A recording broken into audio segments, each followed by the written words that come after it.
Hi, I'm Bob Martin. I'm a specialist sports photographer of many years. I've been photographing gymnastics way back since the Seoul Olympics was perhaps my first one. I've been to every Summer Olympics since then.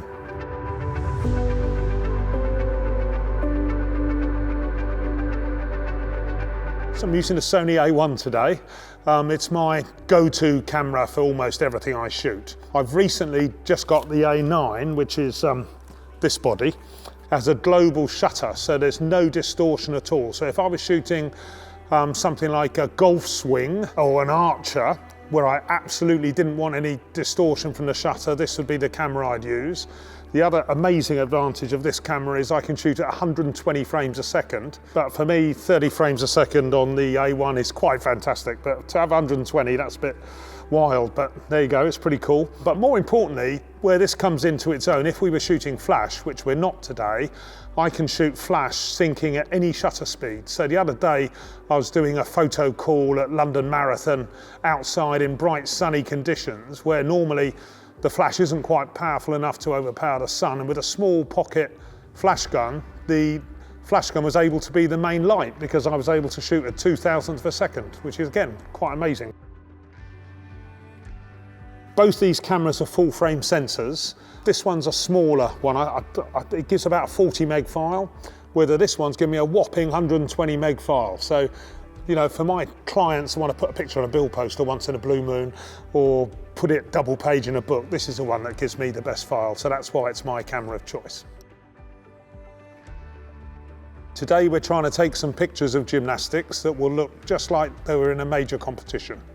We're in a small gymnastics club down in Woking, but I'll be using prime lenses because that's what I like to shoot with whenever I can. This is one of my favourites. This is a 135-18 prime, and the camera I'll be using is a Sony A1. I love the 135 because I can shoot at 1.8 and it's pin sharp at 1.8, so I'm getting minimal depth of field. It's hand holdable, it's really well balanced. Where this lens came into its own for me is I used to shoot pictures around 135 on a 7200, and this gives me the look of a long telephoto on a short lens. So at 135 I'm getting the look of a 300-2.8 or a 400-2.8, so it's a bit of a game changer when this lens came along. I could shoot this picture quite well on this, wouldn't quite have the same look, but I could still take a damn good action picture with this lens. I could quite easily have shot this shot at 135 on the zoom, but today I'm shooting at 1.8. The other lens I'll be using today is the brand new 300mm 2.8. This is it, absolute amazingly light lens, a 300-2.8 that's not much heavier than a 7200 that I can hand hold all the time. I would hardly ever put this on a monopod because it would limit my ability to move. In the past, for this sort of shot, I would have probably used a 400-2.8, which looks like this. And that again can just about be handheld, but is generally I'm using that on a monopod, you know, because if you've got this up for half an hour, you pretty soon want a monopod, whereas that one I can use all day. At a gymnastics competition, say like the Olympics, I would use a combination depending on where I'm positioned of the 400-2.8 or the 300-2.8. And today in this room, I'll be using a 300-2.8 and a 135. This is a 50mm 1.2, a short lens, still with that limited depth of field that is rather a characteristic of a longer lens. But on the 50, that would be the one I would go to. You know, otherwise you would be shooting on a 24-70, you know, that's pretty typical sports photographer's lens. But as I said, I'm a bit of a prime nerd, so I'm shooting on the 51.2. Today we're gonna try and shoot some gymnastics pictures, and we're gonna try and make them look just like pictures from an event. So we're in a gymnastics training gym down in Woking.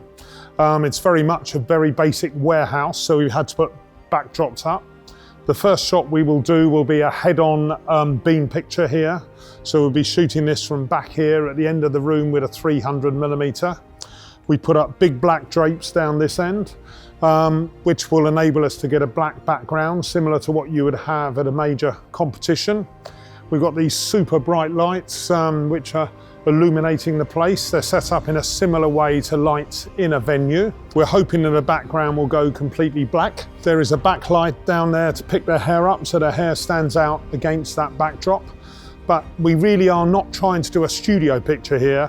We're trying to do a picture that looks like it was taken at the British Gymnastics Championships or even at the Olympics.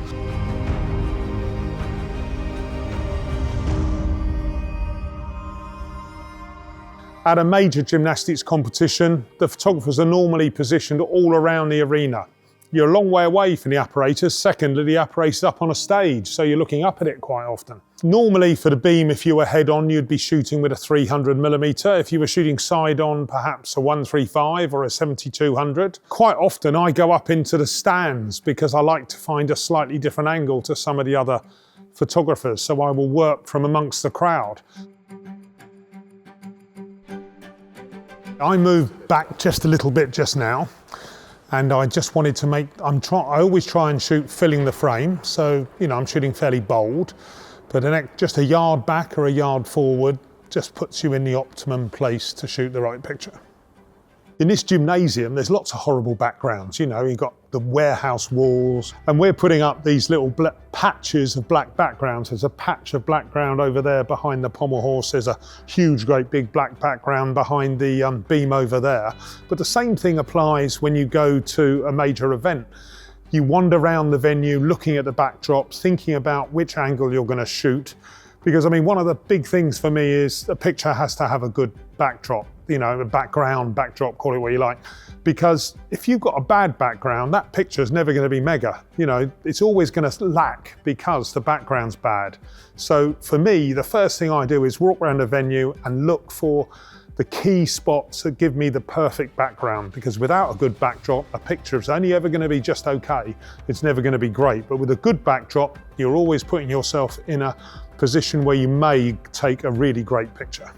Part of the reason I use these prime lenses with small apertures so I can get limited depth of field is I'm trying to clean the background up all the time, because sometimes it's not perfect, and one good technique for cleaning your background is to shoot wide open, so you've got limited depth of field. Here it's not so important because we've got a lovely black drape as a background, but the subject will still pop if the beam is unsharp in the foreground and unsharp behind it, and the slither of focus where the athlete is exactly right. So, but if you're in an arena, of course, and you can see some of the background, that limited depth of field really helps you a lot of the time to take your background to where it should be.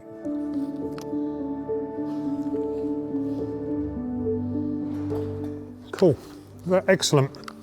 Again, when you come over, think about placing your hands.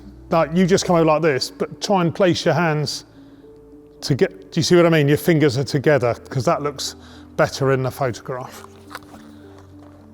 And now let's try a couple of splits jumps.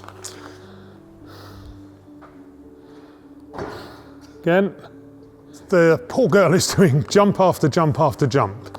If she just was out in a competition, she's concentrating and doing the perfect jump. Sometimes when you're asking somebody to replicate a jump time after time, just saying, oh, make sure your hands are spread well, or both hands are up at the same sort of height, will look better when I'm trying to produce, after all, the perfect still.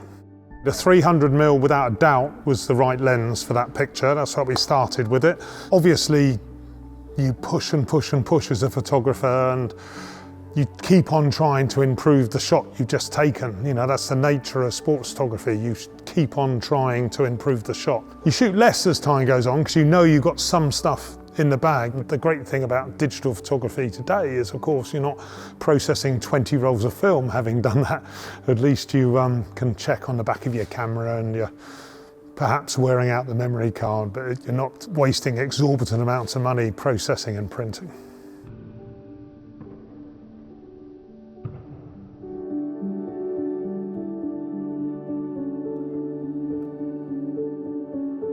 Right, so I don't know what the technical term for what you're going to do is. Yeah. What we want is your legs up high. Right. Yeah. Difficult? Yeah. So do you always do it in that position, or does it vary? Okay. Remember, chin up when you dismount. Yeah.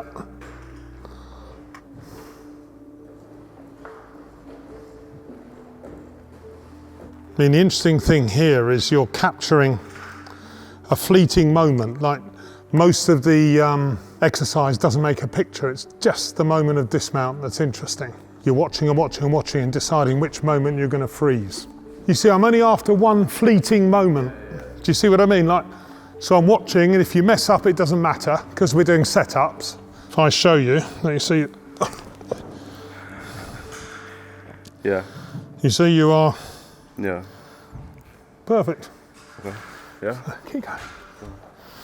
When we're photographing at a big event, you know, it's what's really good practice is to go to the practice events, watch them prepare, watch them go through their routine, and pick the moments that really work, and then focus on getting them. You know, like gymnastics, that's the case. At ice skating, really the case. You know, you're watching for infinite little moments during the routine that make the picture, and that's what you're trying to get each time. You're focusing in on one little moment that makes the picture and trying to freeze that one moment. Okay, we finished off now. We've done both pictures. I'm pretty happy with how they both went. We didn't mess around much with the settings because all we were doing was capturing action. So it was the same settings for most pictures. The finer points of this shoot was about the exact positioning in the gym to make sure the picture was dramatic, and obviously capturing the moment of the action. If you're not got much to do and you're a bit bored, have a look at my pictures at www.bobmartin.com or on my Instagram, #bobmartinphotography.com. And if you use any of these tips, now this is really important, #WEXHowTo, please.